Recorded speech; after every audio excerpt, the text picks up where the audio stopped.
L'Afrique compte aujourd'hui plusieurs milliardaires dont les fortunes dépassent celles de nombreux dirigeants politiques. Mais au-delà des chiffres, une question se pose: quel est réellement l'impact des hommes les plus riches d'Afrique sur leur pays et sur le monde? Parmi les figures les plus connues, on retrouve Aliko Dangote, souvent considéré comme l'homme le plus riche d'Afrique.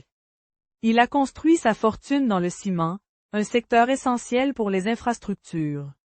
Ces entreprises ont contribué à la construction de routes, de logements et de projets industriels à grande échelle.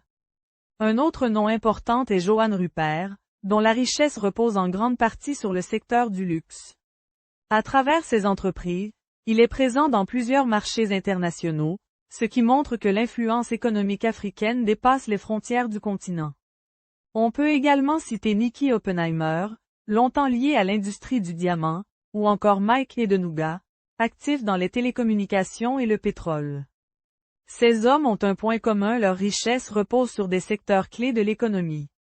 Contrairement à certaines idées reçues, ils ne dépendent pas uniquement des ressources naturelles, mais aussi d'activités industrielles et commerciales stratégiques. Leur impact est d'abord économique. En développant des entreprises locales, ils créent des emplois et participent à la transformation des économies africaines. Dans certains pays, leurs investissements ont permis de réduire la dépendance aux importations et de renforcer la production locale. Mais leur influence ne s'arrête pas là. Plusieurs de ces milliardaires investissent à l'international, participent à des projets globaux et contribuent à améliorer l'image économique de l'Afrique. Leur réussite attire l'attention des investisseurs étrangers et montre que le continent peut être un acteur majeur dans l'économie mondiale. Cependant, cette richesse soulève aussi des questions. Dans des régions où les inégalités restent importantes, l'écart entre les plus riches et le reste de la population est parfois très marqué. Certains estiment que cette concentration de richesse peut limiter un développement plus équilibré.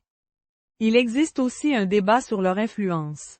Dans certains cas, le pouvoir économique peut se rapprocher du pouvoir politique. Cela peut être perçu comme un levier de développement, ou comme un risque pour l'équilibre des institutions.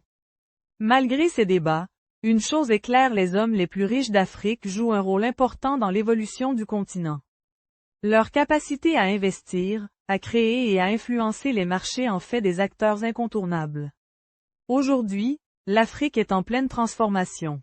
Et dans cette dynamique, ces grandes fortunes continueront de peser dans les décisions économiques, aussi bien sur le continent que dans le reste du monde. Nouvelle chronique tous les mercredis à 18h.